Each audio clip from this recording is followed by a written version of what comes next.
perspective, I definitely, I'll be like, okay, if he said, I'm gonna go with him just off on GP because, Oh wow, you know what I'm honest, I'm saying? honest, Yeah. So I'm I, honest. I and I guess kind of the pushback has been is more than I was prepared for. I was like, I'm bringing on two more brothers. I said it's gonna be Salaam, and the year after that ain't gonna be no more. So you know what I'm Hey saying? man, that's.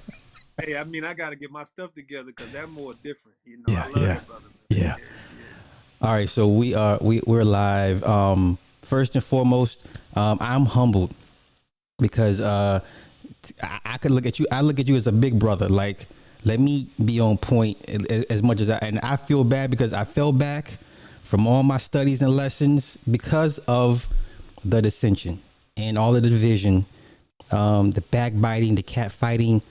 Let me start there. What are you seeing right now with the movement? I look. It's funny, I look at it as alignment. You know, um, when you come down in this rabbit hole, you know, you're going to run across a lot of the same people going in and then coming out for a breather.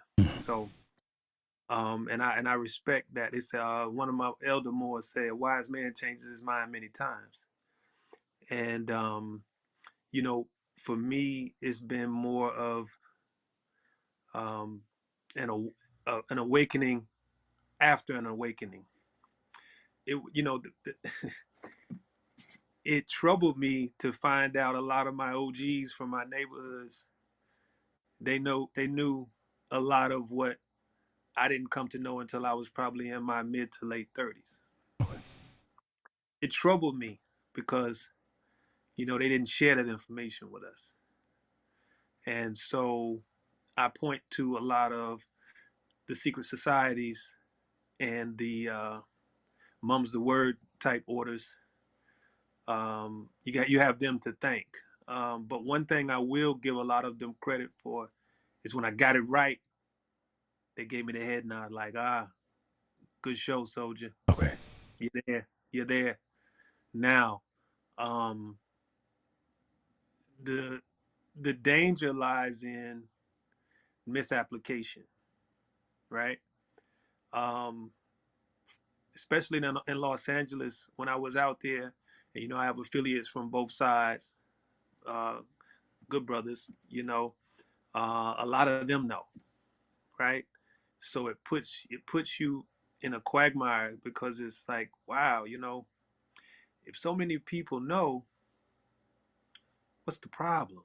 Well, you know, the problem is um, navigation. You know, uh, how do you? I've not seen an example better than Muhammad Ali. Honestly, not yet. Okay. I know some young bros that's doing really big things. They're in a lot of different venues, and I don't speak on it too much because I want the importance is privity because this can be hazardous to your financial well-being, your livelihood, your ability to be a quote unquote man in this society. As you know, the emasculation agenda is in full effect. There's Agenda 21. There's um, the separation of the families, especially the Asiatic families, to keep us divided and at war with each other. And I went through trials and tribulations of my own. Lived in 4 different states in the past decade. Just moving away from negative energy, you know, understanding that this is a path. The perfect book that I could give to new awakened Moors is The Alchemist, right? Mhm. Of course, I know you've talked about it, but it's that book is one that really gave me an understanding of that. We're not in control. Mhm. You know, the only thing you can control is yourself. Now, in terms of all of the Moorish caricatures, up in New York and in Baltimore and all these different places. Like, you got to realize, you know, brothers like Asir and myself to a degree, and we we've met all these people in the physical form, man. You know, don't be disillusioned with this information that's being disseminated. It's it's just information, right? Only true knowledge is going to benefit. You know, only true wisdom is going to benefit. This information is meant to confound you. You know, the truth is going to resonate within you. And there's some things that you're going to be able to pick up, and there's some things that you're going to have to kind of, like you say, you have to put that down for a little bit, because that's not bearing any fruit. You know, and the brother Elijah Poole Bay, most know him as Elijah Muhammad, he said the truth out of season ain't gonna bear no fruit. And so what you'll find yourself as is a poor righteous teacher, and that's probably not the move. You know, Right. you know, it's great to have that, you know, that wherewithal and that knowledge, and that, you know, you can, you know, spit out that doctrine, and that's all great. But we have children out here that are lost, man. We have, you know, we have adults out here that are 50 years old trying to gangbang. You know, it's just, it's a mess. And so in order to get that clarity, you have to study what was left for you, and you have to go deeper and deeper into yourself. Because when I had an awakening, you know, I was sitting in a boardroom with all these Europeans at Disney. It was right on the Burbank lot, and we're searching for a new CIO. Okay. And I'm looking around the boardroom. I'm the only Asiatic. Well, there was another Asiatic. She is, matter of fact, she is, I want to say, senior vice president of Equifax now, believe it or not. But she was from London. She was Asiatic. Her name was, I'm not gonna say her name, but I'll tell you offline her name. So this is really interesting. So Okay. sitting there, Bob Iger is there at the time, right? So, and I'm looking around, and I said, man, this is interesting. They have me in here, you know. You know, you ever be somewhere and you're like, Yeah. why they have me in here? Yeah. You know, what am I here for? And so I understood that it was gays in this room, no homosexuals, would use the right term, Catholic women, Mhm. European women, right, and Jews. Me and the sister from Great Britain, the UK, who spoke with the heavy British accent, and then I don't know what tribe I was representing. I guess I was the Moor and didn't know I was the Moor, Okay. and that's it. And I'm talking about, you know, the big round table. The You've been big to the big yes. executive boardrooms. Yes. You've been to the Yes. big ones. Yeah. And I sat at that moment. This is like 07, 08. And I'm sitting at that moment like, whoa. I live in Studio City.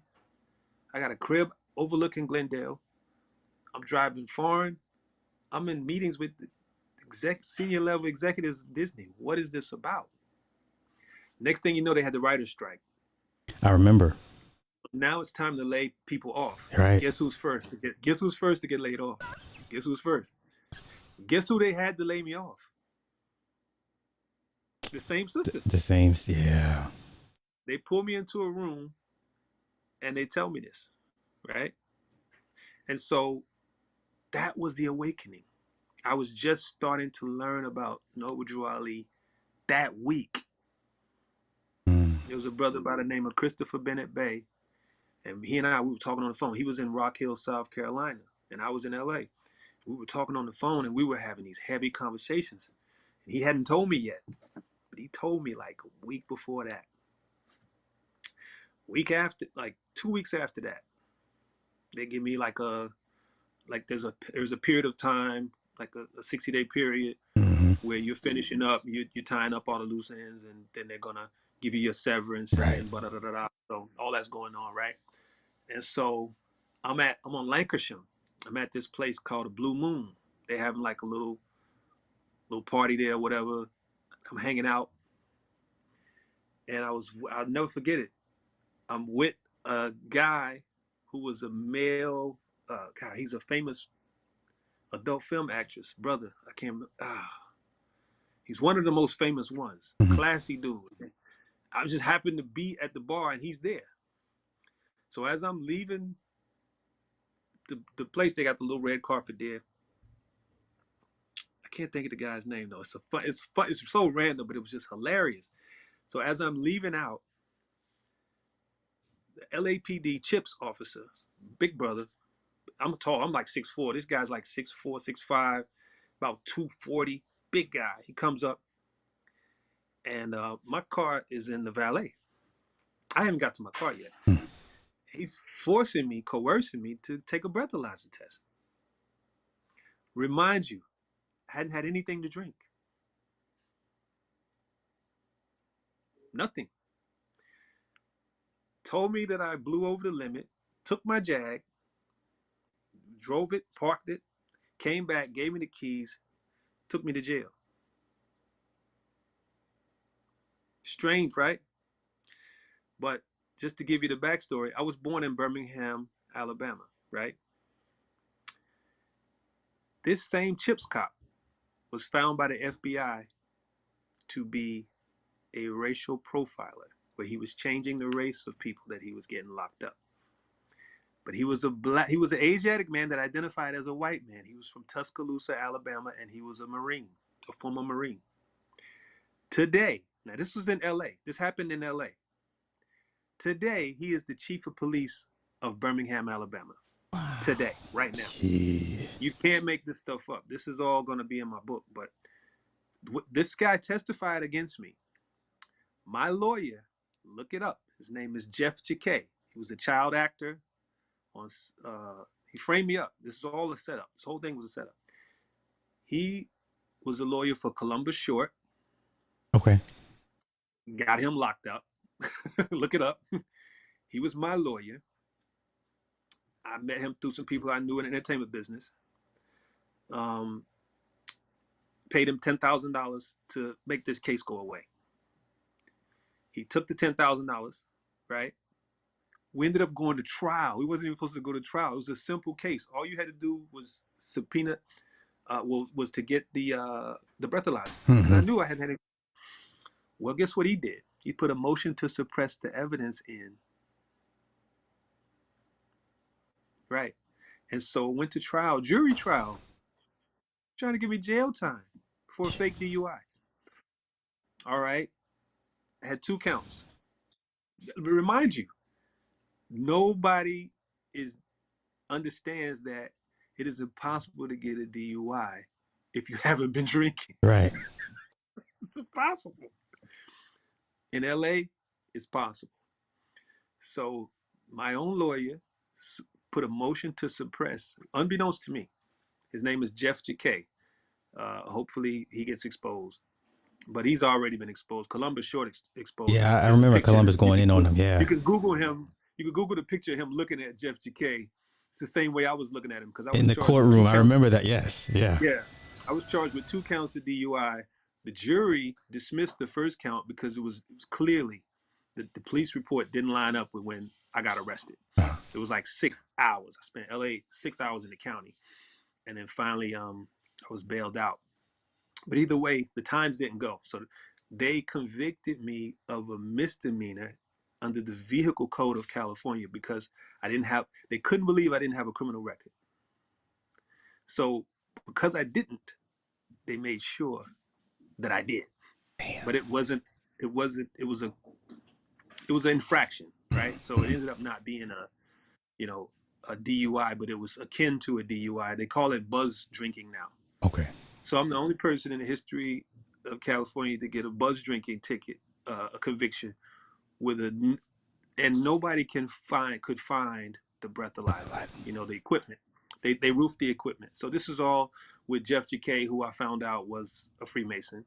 And this guy, I can't remember the officer's name, but I'll Google it. He's the current chief of police of Birmingham. This guy, he testified against me, lied on the stand, all that good stuff. But it was all an awakening, all after the awakening. So when I left California and came back to North Carolina, the only temple was in Virginia. So I would drive 4.5 hours to Norfolk every Friday and Sunday for Sunday school and Holy Day service. And that was when I understood what they were doing. It's their job when you come into an awakening, it's their job to be gatekeepers, to make sure that you have what they call an initiation.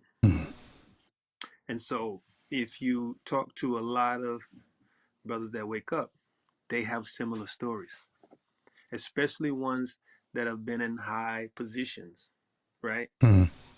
They've done things that have elevated them on the social platform, and they've had recognition prior to this. You see, these people that they parade in front of you now that are wearing these, right? And, these people are manufactured. They don't come from the grassroots, right? So I've had 2.5, 3 hour conversations with Rosmarie Bay. You know, I've talked to Taj. You meet these people through the journey, like the Mm-hmm. book, The Alchemist. You can't, you know, you can't get introduced to me. Right. There's no way, you can't. It has to happen. And I say that's what to answer your question. It's an alignment, right? And what's going on right now is the separation of the wheat and the tares. You're not going to know what a real one looks and feels like until you see the fugazi. Mm-hmm. You know, beware. I say buyer beware. You could look it up. Never tried to sell anybody anything. Only disseminated the truth as it's been revealed to me, and the truth is, it's unfolding. It's continuing to unfold, continuing to unfold. That's why I say, that's why I call you the last of the Mohicans, because it's like you see what I saw when I was right there. I Yeah. was I was on the lot when Tom Cruise came on the lot. I was on the lot when Johnny Depp came on the lot. I saw what was done to him. I had it done to me. In my own little world, right? Not at that level, but there's all different levels, and we're Right. all, But when you see what's unfolding right now, even before the Cinco de Mayo, they're having all these rituals, right? These are all rituals. So while you're looking at the battle of quote unquote good versus evil, right? What's happening in the background? What's really happening? While we're focused on Meg the Stallion, Tory Lanez, uh, Johnny Depp, Amber Heard, uh, whatever else the media wants to, promote. Mm-hmm. What's happening behind the scene? You know, there's still the um, there's still an element of what do we do now, right? Mm-hmm. How many standard form 95s are these Asiatics going to fill out? How many form 56? How many UCC financing statements? How many Yeah. quick claim D's? How many how many 1099s are you before you understand that it has absolutely nothing to do with paperwork? It's mercurial. It's different, you know. Like I've had people tell me, you know, man, what is it? What is it? What's to you? Like what's going on? Like I've had a European tell me I'm just standing up. I'm in Fort Lauderdale at the airport, and I'm just standing right there where they have the Enterprise, Mm-hmm. the little right at the not the baggage claim, but like where you go to get your car, your Yeah. parking Yeah. thing. And this European lady, she's just a young girl. She's just like, man, you're just so intense. And I'm just looking at her like, what do you mean? what's what's intense, man? She was just like, I just feel there's so much intense energy emanating from you. And I'm like, what? Because I'm lost. I'm like, what is she talking about? But she was like, I was like, what kind of energy? She was like, just authoritative. She's like, I just feel like, you need, you're in charge. And it was all totally subjective, right? I don't know where, but it is. It's really when you come into the knowledge of who you are, people fear you. And that's what was happening at Disney. I had to go. He's got to go. He's got to go today. Today. And they used the sister to execute the plan, right? And not only that, that I have, and I'm not paranoid, right? I did the knowledge to everything. The guy that I was connected to, Jeff JK, the lawyer, we're going to court, and he has a pair of Cartier glasses on. And this is kind of like when I first started to really smell him, sniff him out. He was telling me that those Cartier glasses belonged to Tupac Shakur. In some kind of way, he had gotten them through, he was a child actor. He was on Mork and Mindy. He was on Sanford and Yeah, Son. yeah, yeah, He was yeah, on Whiz yeah. Kids. He was on Whiz Kids. He was one of the, he was a childhood actor. So by some way, he got these glasses. I'm like, so why does he think I care about this? Because we haven't talked about music. We haven't talked about anything, right? Yeah. So when we get in court and he starts talking about they're doing this to my client because he's a black man. And he's just going off to the jury. All white jury, mind you. One token Oreo in there, right? And it blew my mind because it was all theater. And it wasn't until years later that I probably put it together around 2013. Mhm. 2013 is when I finally put it together. And then, but I thanked him. I thanked him because he changed the whole trajectory of what my life would have been, right? Mhm. He helped me. And you got to realize your foes in this, they, it's interesting. Tupac had a song about it. You know, your friends, may not be your friends, and your enemies may not be your enemies, Mhm. right? And you really never know your strength until you face your true foes. And so by me going through that labyrinth, especially LA was a monster, man. It was like, whew. But I have good more out there. Very, very much like yourself in the industry, very, astute, understands the game, Mhm. knows how to play his position in the game.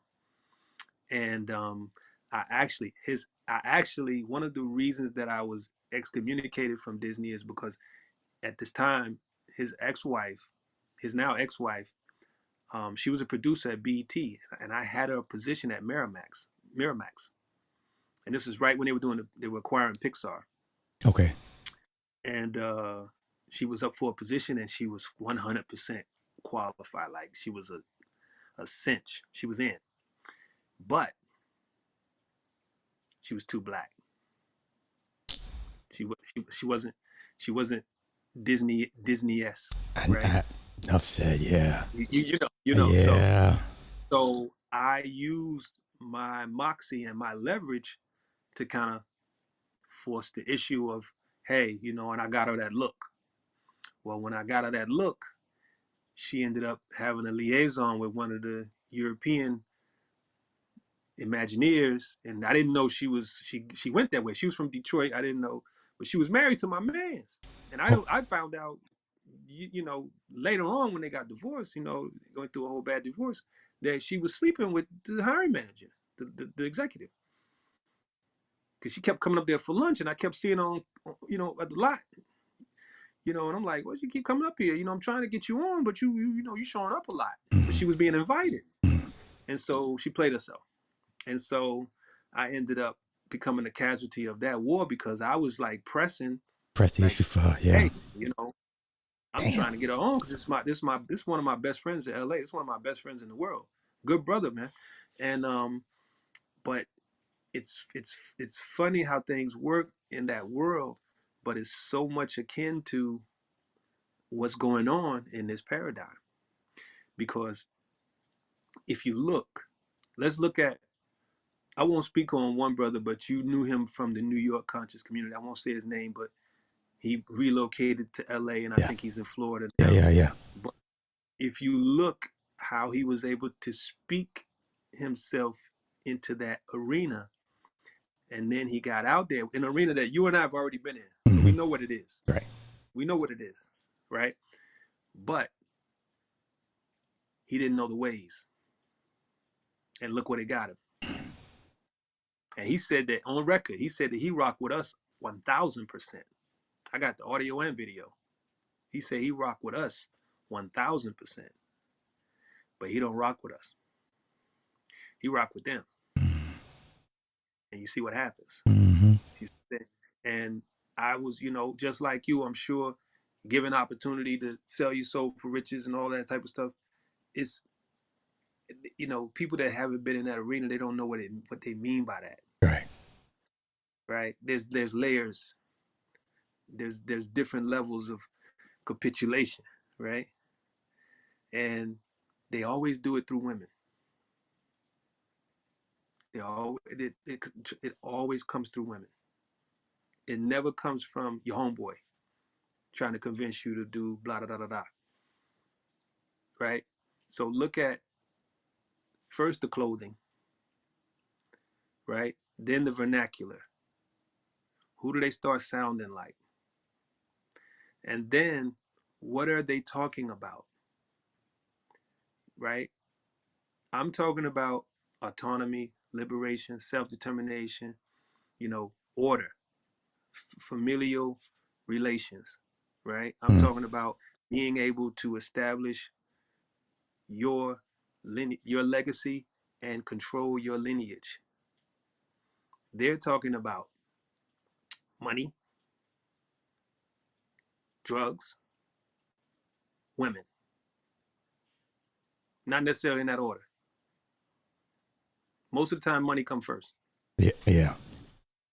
And so with the Moorish movement, right, which is supposed to be divine, supposed to be national, what you're watching is the money grab. Somebody want you to adverse possess a house. It's your birthright. They want you to, a lot of these brothers, if you ran across them in real life, they don't have cars. They don't. They don't have, some of them don't have bank accounts. They don't. I've seen Moors that go on television shows, and then they show up in Florida, and you could ask Asia. He'll tell you about one of them. He'll tell you about one of them that was on the little Judge Judy or one of these shows. Was, he showed up down in Miami, man, and it was just theater. It was like a cartoon. So, and it's not to belittle them, but it's just to say, like, very few people are demonstrating what they say they know. And that's what you have to watch out for. Your actions, your ways and actions determine, who you are. That's why, if you look at it, this past birthday, I bought my son Alexis. He's out there in, he's Marine, my oldest son. Okay. And he's in the Mojave Desert. So he's in 29 Palms, that area. So I bought him a Lexus. We shipped it out to him. On the way to bring the Lexus to Jacksonville, Florida, to ship it out there, I got pulled over twice on my birthday. You can't make this stuff up. No, you can't. Hell no. Jeez. Both times I got pulled over, it was like it was a misunderstanding. No ticket, no nothing. I ran the stoplight coming out of I ran it. I didn't even see it. And boom, and the cop, he come out, and he was almost upset until he saw me. Then everything switched. And he was just like, yeah, well, I've had so many of these encounters since the awakening. And it's, that's why, Noble Drew Ali said, don't even carry as much as a butter knife, Right. you know. And I found myself, in some precarious situations. I'm talking about an imminent danger for a regular person, but for me, it was just like I was invisible, And I think it's all comes to, just having that peace. My father, it's my given name. Salaam is my given name. I didn't change it, and none of that. And so everything is in a name, and that's why I don't think that a lot of the people that are teaching, quote unquote, on YouTube, they're not telling people the importance of your name, Okay. because a lot of times, your name may be working against you. Cassius Clay was not working for Muhammad Ali. It wasn't working. Muhammad Ali worked for him, you know, and that changed the trajectory of his life, because he knew, just like I know, that I have a mission that's more important than, putting some money in a bank account, right? Or, getting some fame, people knowing who I am. All that's great, right? But why are we really here? You know, we have so many people, that have uncovered things. And I've uncovered a lot of things that would probably make people think, whoa, if only people cared enough, because that implementation, it would not be tough, right? Mhm. It would not be tough, because it's the truth, right? And the truth needs no apology. So we would be unapologetically truthful with our demonstration. But you have you have COINTELPRO, which of course still exists. You have the, and I brought this up, um, Nipsey Hussle. So at this particular time, I ran across Nipsey Hussle and Steve Lobel Oh God, at the Beverly Center. Steve's a mess, but go ahead.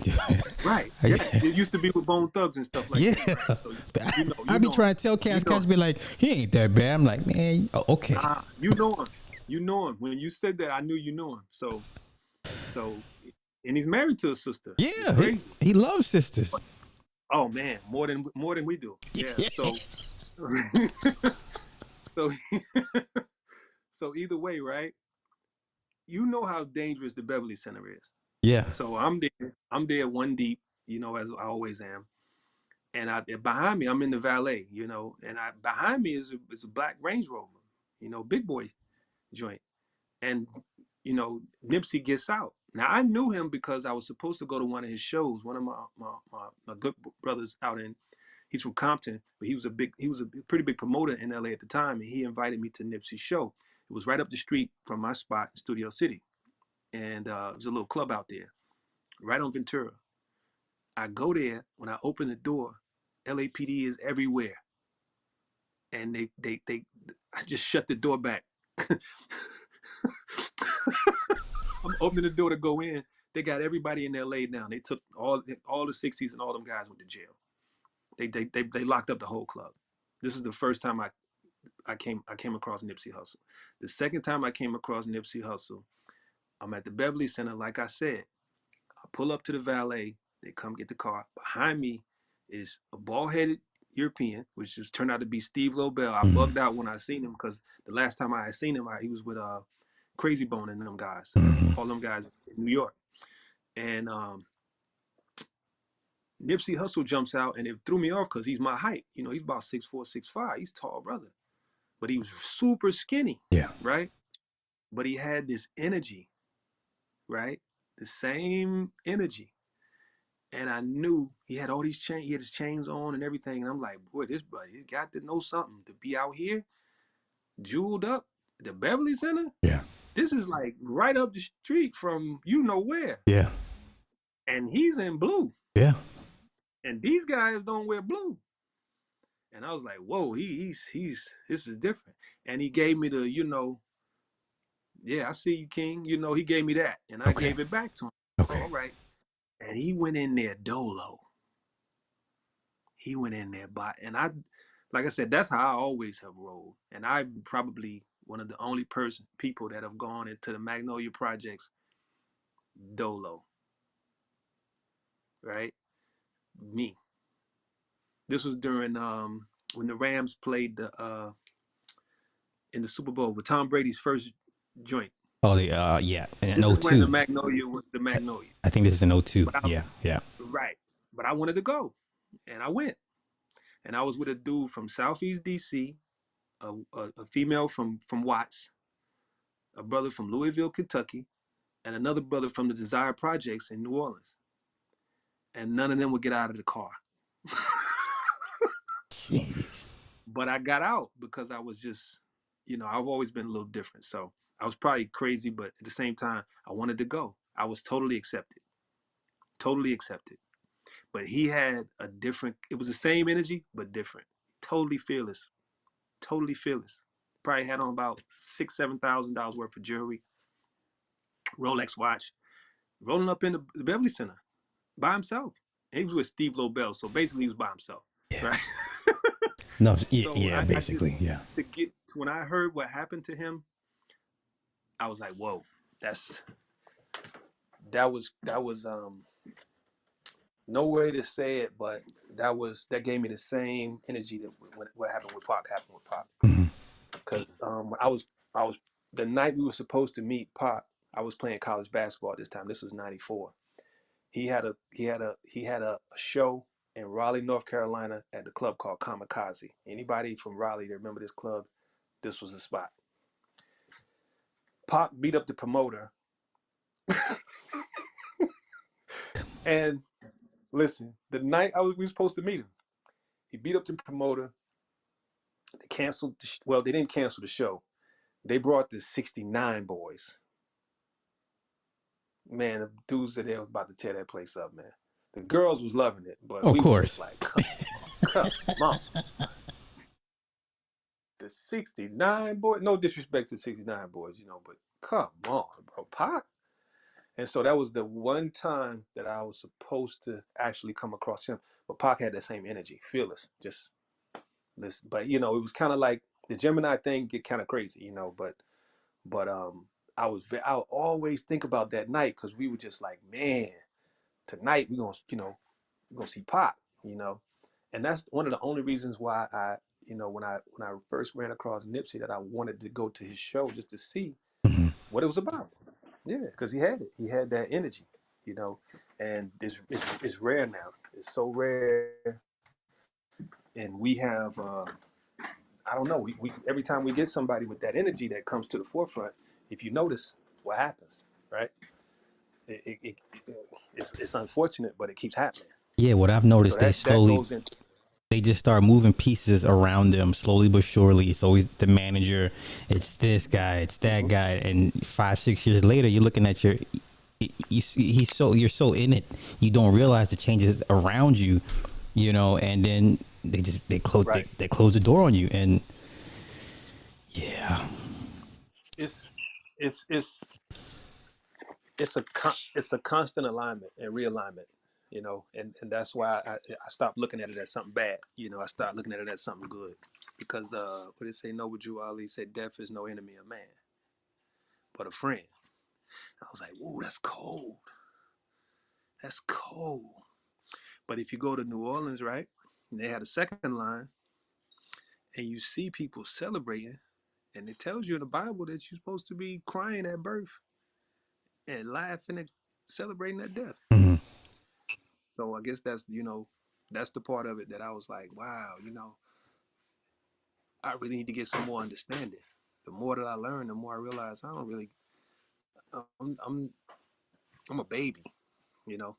Yeah, you build with people like a seer. You build with these brothers, it'll bug you out.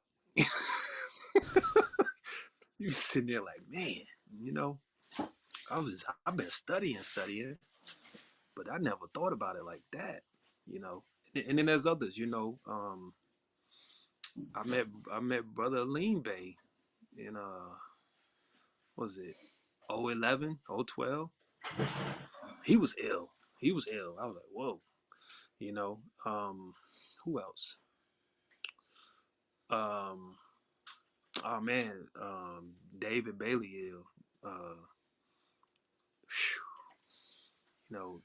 Emilio's grandson. Yeah, I'll be pleased with him. He taught me so much from a simplistic point of view of just being yourself. Hmm. You know, there's a big part of people take on this persona. They start sounding like this person or sounding like that person. You know, I've only done 2 interviews. I did one with a brother out of Richmond, Virginia, named Survey, and then you my second ever interview. Oh, that's crazy, man. I mean, especially as Yeah, connected yeah. as I mean, even in college, it, you can tell it better than I can. So, Oh man, and like I said, even with um, there was people that I ran across, right, that was on this back then, on it, but I didn't see it, and they would ask me questions because I had the name and everything, but I was lost. I was in the matrix. You know, I didn't I didn't know what I know now, but I also understand that it's a language of silence, right? It's a language of silence, and brother Asir, he's mastered it. He understands the power of the words. I think there's others. Shoot, I'll give it to you. I'll give you a few more. CM Bay, he mastered it. mhm. It's the power of silence. When you know, it's like, what are we? I'm not debating. You know, Right. I'm not debating. I'm not. I'm building. You know, I'm building. Nas, I give him credit. Even though he got that Virgo tricky energy. He's looking bugged out these days, man. I seen a picture of him the other day. I'm like, But it's getting rough. It's it's getting rough. yeah. But can't serve 2 masters. But I respect you know several of the joints that he put out for the Mhm. culture. I respect it. I gotta give the credit where credit is due. I give credit to the Jizza. I'll shoot you a picture of me and him. We had a chance to build. Okay. The Jizza's an ill brother. We all got our imperfections and we all got our own walk, but you know, he's a card carrier. It's funny He's a because card carrier. Yeah. I got confirmation of him like 2 weeks ago. Someone was like, "Hey, I was like, "Oh, okay." So Shout out to the Wu Tang. yeah, Shout out to the Wu Tang. let me ask you this: Rest in peace, OG. um, the optics, or how can I say this?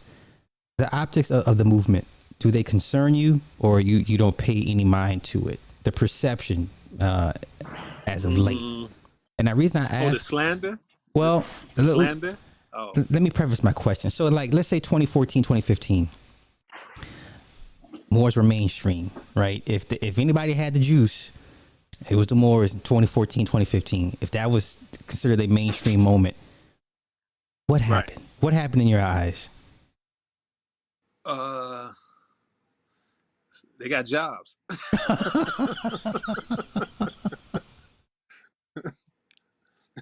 They got jobs. And let's look around. You see the foreigns. You see the palatial estates. You see the jewels. You see the drip, and it can put you back to sleep. But see, fortunately for me,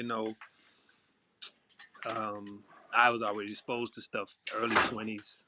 You know, I we didn't come from like we came from.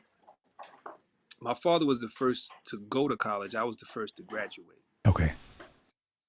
And then on my mother's side, the money was never, it was hustlers. It's just they're gonna, not Yeah, gonna sir. Y'all lack. certified? Yeah, Yeah, not, yeah. Say no more. yeah. Yeah, yeah. But either way, I didn't get, what do you call it, honey trapped into that bag. Because those just like when I moved to Hollywood, I didn't get honey trapped into that bag. So if that bag ain't gonna get me, then no trick bag is gonna get me. Right. So when I had came across was it brother Kerry Allendale, um, in Norfolk, good brother, honest, I say sincere. None of us are completely honest, right? But sincere, you know, and that's a compliment these days.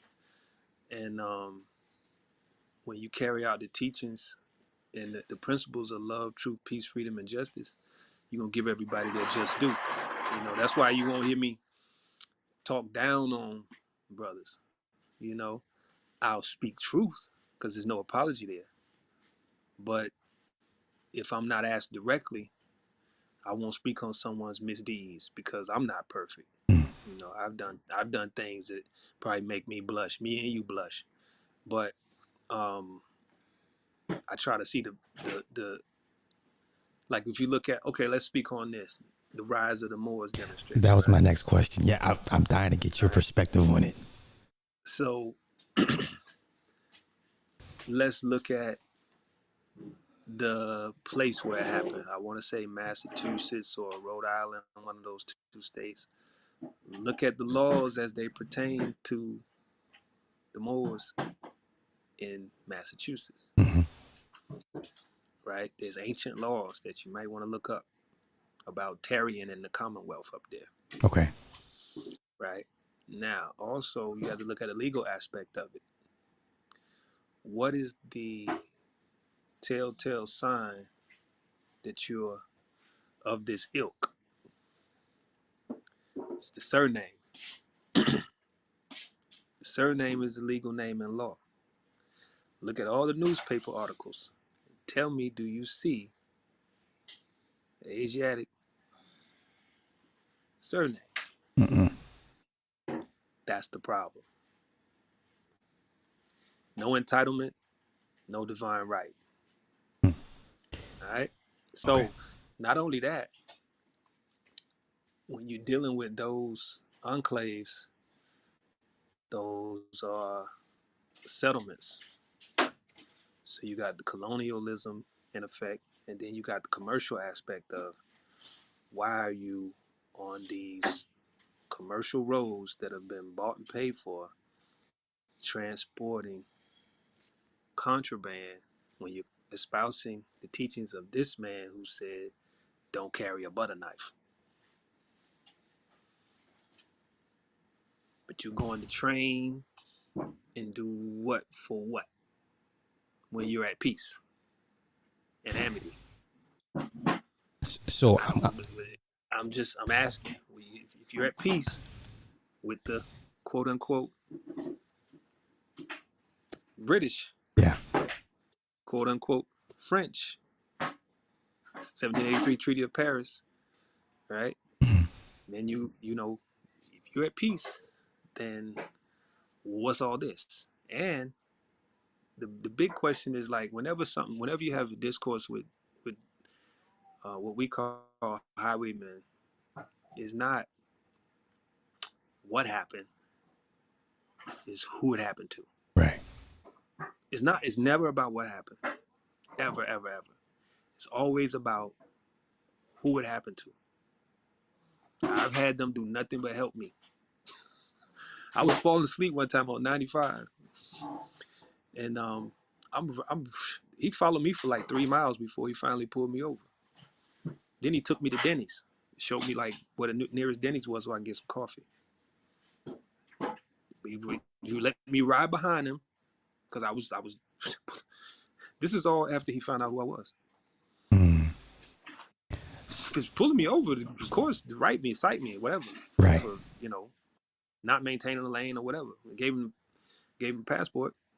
Had a driver's license on me, but I gave him a U.S. passport. He took me to Denny's. Pointed off the exit, put the signal light on, and get off right here. It's Denny's. I went in there and got some coffee, and I was good. But you got to read the inside of that USA passport and see what the instructions are in there, Okay. for anybody that receives it. And so that's just one of like 3 or 4 examples. I've got see South Carolina. I was trying to get to Charleston from Greensboro, and I was late for a cruise to the Bahamas, whatever, 6-7 day cruise. It Was doing 45 miles over the speed limit. Got pulled over by a sheriff. Just got driver's license that day. This true story. Hadn't had a driver's license for 5 years. You know what he told me? Mhm. Please try to slow down. Have a nice day. The person who was with me was spooked. You didn't go to jail. Whoa, that's crazy. You know how they react. Yeah. Oh, I got to get my name changed. Listen, it's not even about that. It's mercurial. You know, it's latent. There's nothing on its surface. It's all deeper. You know, so that's where the mystery come in. You know, and a lot of people they caught up in the mystery of bliss. They want something for nothing, and it's like you know the price that I had to pay. Just the 20,000 man hours of just eyes hurting from reading. Mhm. But once you know, you know. And now you know you don't have to deal with that measure anymore. You can move on to something greater. And that's where I am now, like more just I'd rather be a statesman to tell people to point, you know, instead of pointing, you know, charting that path out and leading by example. Good Mhm. example, you know, teaching people good principles, I don't want nothing that don't belong to me. That's it. That's all. So let me ask you this. Yeah. You have a group of people that obviously understand there's something about nationality that is important. And you have them wanting to change that to help, I guess, take some of the pressures off the neck that come with having melanin and having an incorrect status of things of that nature. And I've always told Right. people it's a way of life. It's not just filing out Absolutely. paperwork. If you're not, it's a lifelong thing, and they're always changing. You got to be on the lookout for law changes that they're not going to tell you things of that nature.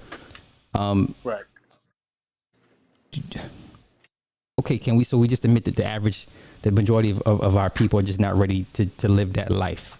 If they knew what it came with, what it took to correct their status and to take that monkey off their back, they're not going to do it. Well, okay. I had a Lebanese brother break it down to me beautifully, right? Okay. He said, before you became aware of your Moroccan heritage, how were you, brother? How were you? And so I started explaining to him, I was a pretty wild boy, I was outside, as they say, you know. I was nothing nice, and I feel, people that was around me, like I had one brother tell me I was in Atlanta. This was when I was in my dead state, but he was like, he was marveling at the fact that my name was really Salaam. And he was like, he's like, yo, your real name is Salaam. I think we had went to jail or something. Something happened. And he was marveling at that. That just was really peculiar to him because everybody ran by street names. And I was Salaam. That was, yeah. So, and he said, man, that's very ironic. He was like, ain't nothing peaceful about you. And I was just like, I was offended. But I respected the comment because it was like, I wasn't living like that. I wasn't, and that's what the Lebanese brother was trying to explain to me. How were you know, when you didn't know? So you have to be refined now that you know there's a responsibility.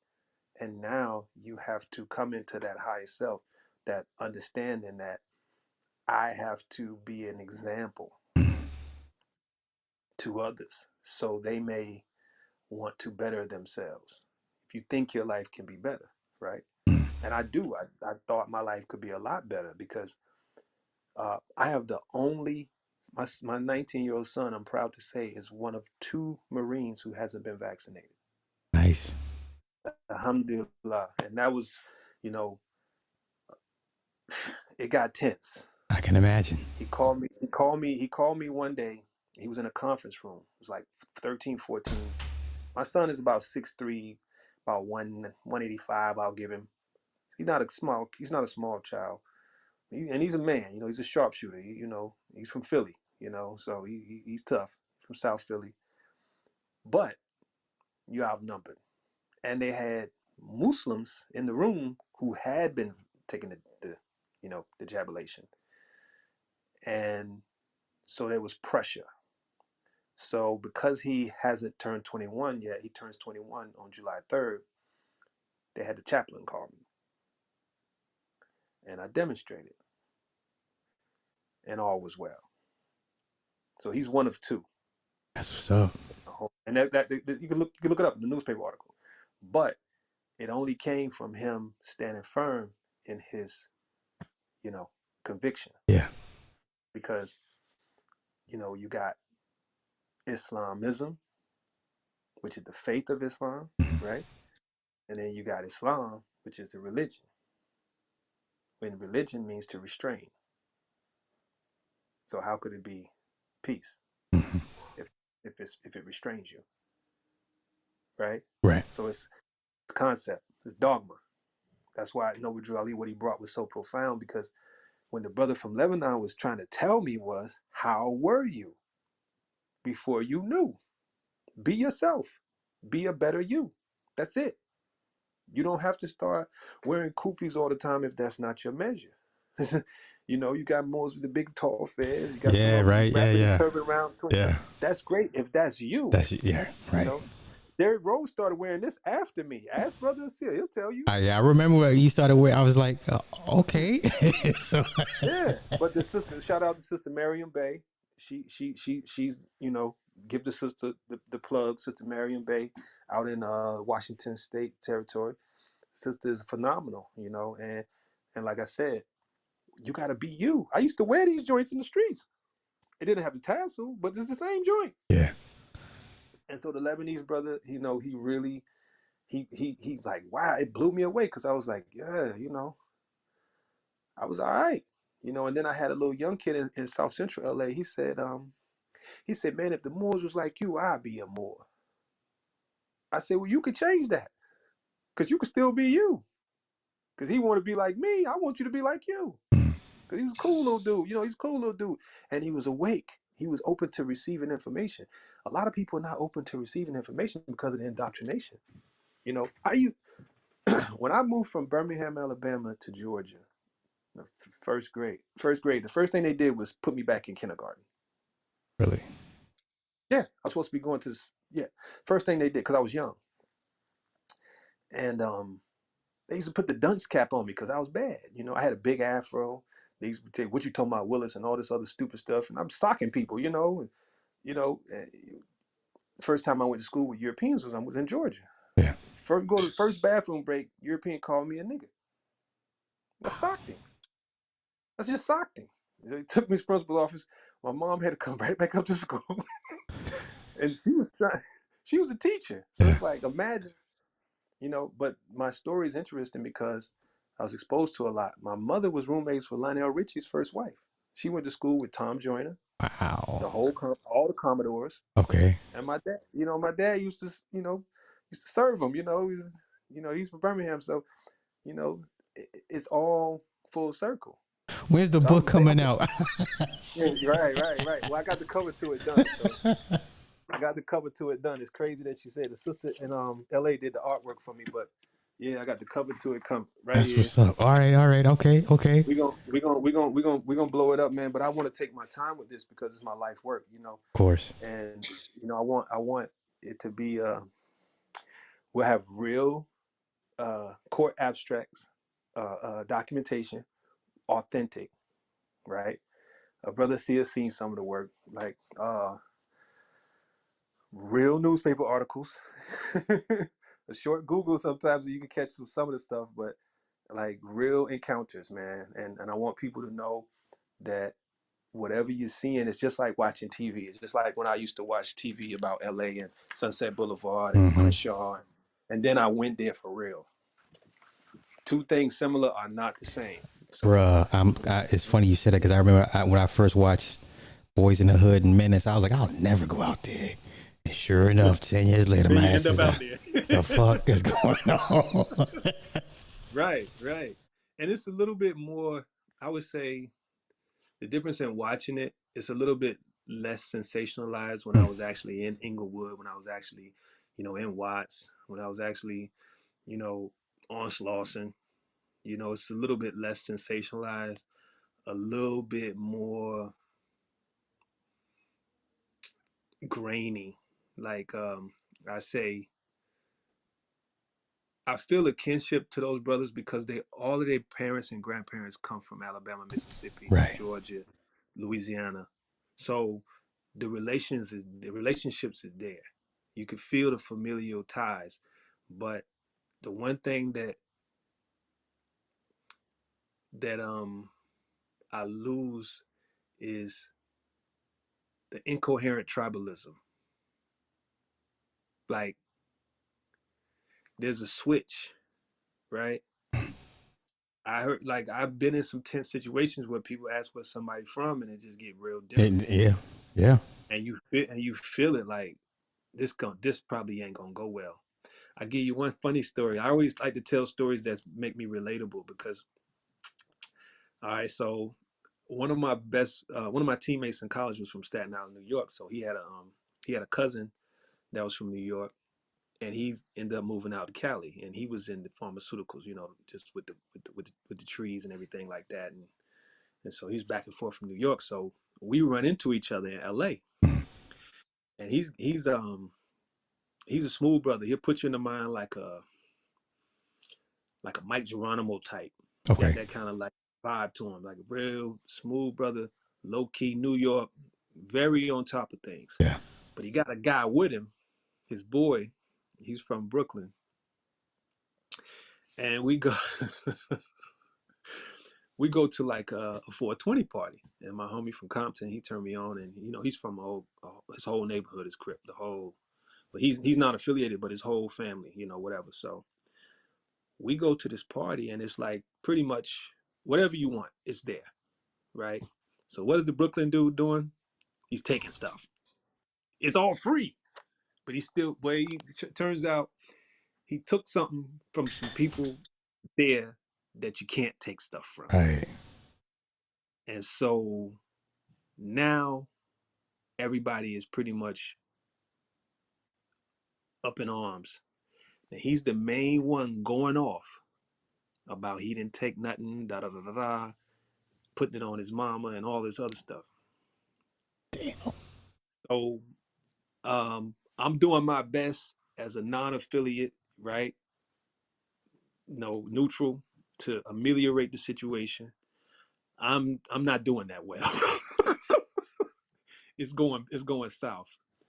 So my brother from Compton, he comes in and he's able to kind of you know dissolve the situation by taking an ounce of what he got, which is great stuff, and placing that there and putting his hand in the middle because his uncle is somebody in their little little clique, and he's able to kind of get get them off us, Yeah. you know, because I done got put in the blender now because I brought Cause you. Yeah. my people, and that was his man's, Yeah. right?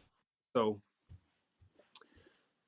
once it gets settled, Brooklyn is still talking the talk. So what happens? 2 or 3 hours later, the party's winding down. What does he pull out? What he took. And so my man Shaquille, who I vouched for, he just got him up out of there, man. And just, but come to find out the guy from Brooklyn, man, he was getting ready to do like a 10-year bid. So he was like, he He's was like, living fuck on that. him. He just don't understand that he almost cost all of us our lives. Yeah. Yeah. Something petty. And it's like, this is one of the parties where you don't even have to buy anything. Right. So you're still stealing for nothing. But that's the difference between, I think, sometimes East and West is we don't understand boundaries. Like I knew at all times, I was at a bodega in Long Beach, and I was with one of my OG brothers out there, and 13-year-old cld came up to me, and he was strapped to the teeth, and he asked me where I was from. and my elder get out the car. He's like, hey, he ain't from nowhere. That's the only thing that got that little 13-year-old off me. And he was on me, and it was bad. And you could feel it, you know. And that's the incoherency of like the tribalism. Like, Right. you look like me, so what's the problem? Right. If I would have been a European walking in that store, I could have went in there, got whatever, came out, no pressure. No problem. Yeah.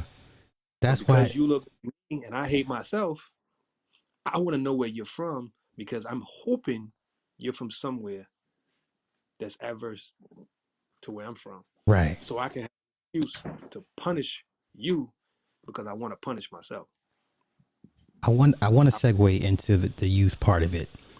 What are your thoughts when you see the younger Moors kind of attack the position of the elders? And let me just say Taj, just because it's a soft target. Just let me. So when you see younger guys go after a guy like Taj, what does that tell you? Does that bother you? Is that just the rite of passage? The young lions going after the old heads because maybe the old heads taking too long, get out the way. It's our time to shine. How do you see that? Cloud is a drug, you know. Cloud is a drug. Taj, man, and I've seen some things that I don't agree with, but that's just an elder, man. That's you're not gonna hear me talk down on another one, you know. And I don't agree with everything, you know. I think there's an ambition, you know, and it's a healthy ambition in some regards. But then, what are you doing with it? Mm-hmm. Am I gonna poke at Super Sly because I want his spot? I want the credibility that he has, the way that other people view him, the way that other people reverence, you know, his demonstration, or do I want to correct the narrative and get everybody on the right path? And what's right? Well, there's a way that seemeth right unto man, of which are the ways of death. And so I won't critique someone like a Taj Tariq Bey. Which, you know, like I said, his likeness is on the cover of my book. You know, I learned a lot from his demo. He was one of the people that made sense to me when I first started Mm-hmm. paying attention. Yeah, same here. Yeah, he was one of the first people I gravitated towards. I was like, okay, yeah, I can dig it. Yeah, you know. So yeah. So for me, it's all about logic and reason, and I'm appreciative of the work that he put in. Does it stop there? Of course not. You know, we got so many. You got Brother Delbert Blair, Dr. Delbert Blair. Mm-hmm. You know, um, who was a bad, he was dope. I mean, people still haven't looked into what he left. You know?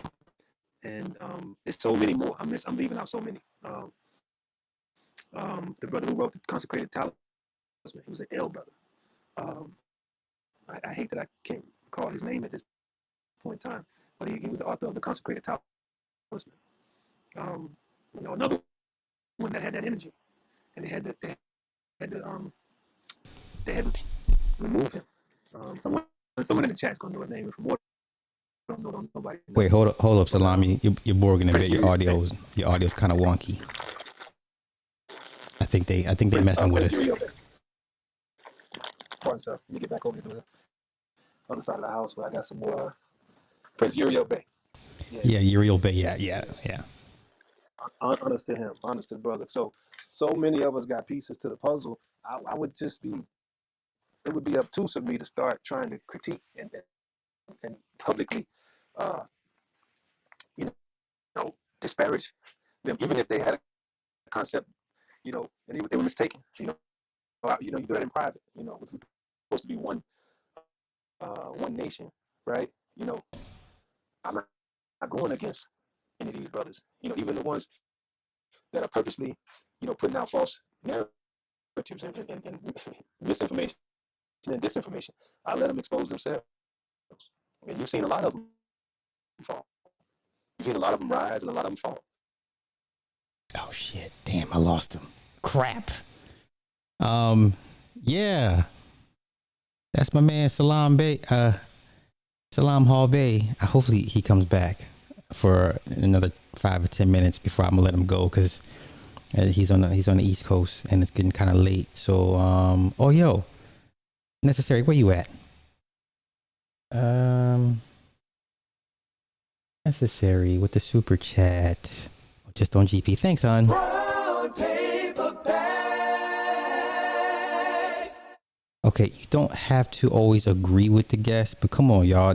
Y'all be wild in the chat sometimes. Every time I bring, anybody with what is it with the Moors? Y'all just be triggered as fuck. I'm waiting for him to come back. If not, I'll just end it, and I'm just gonna do a part 2 with him anyway, because there's so much we didn't cover, and he's got his life story is bananas, because I've been following him on Twitter for years, and I'd have had him on months ago, but I didn't even put 2 and 2 together that he follows me on YouTube as well. So that's my fault. I'd have had his brother on here months ago, but yeah. So I'm gonna get another couple minutes, and if he doesn't come back, I'll just shut it down, and then I'll just reschedule a part 2 to bring him back on. Let me see. I'm about to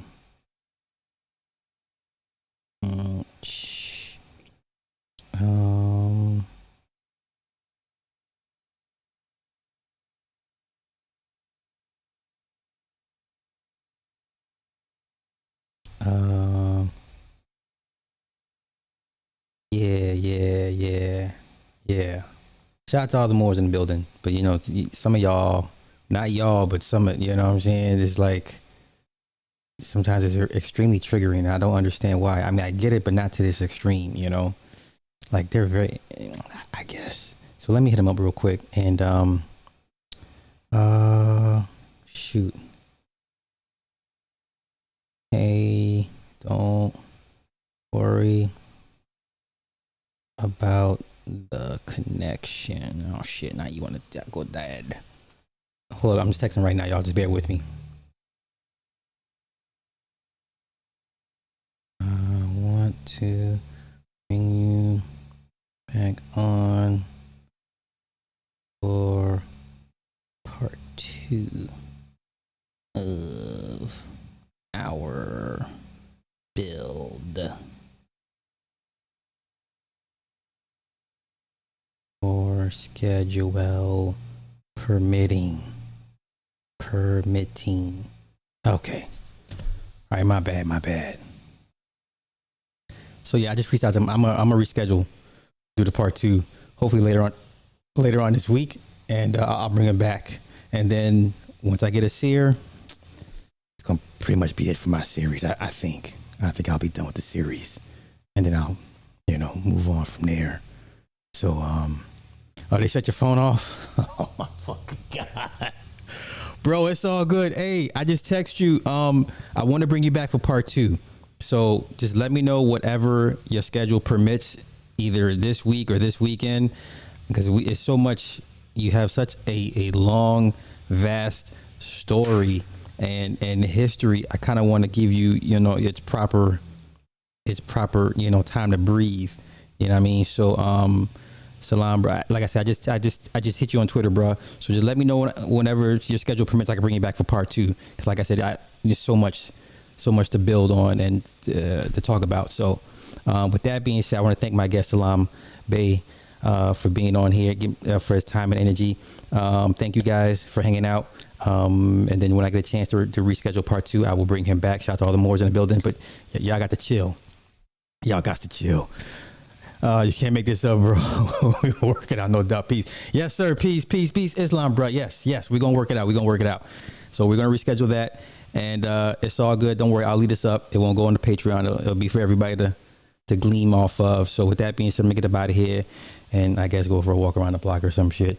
Y'all have a good night. Peace.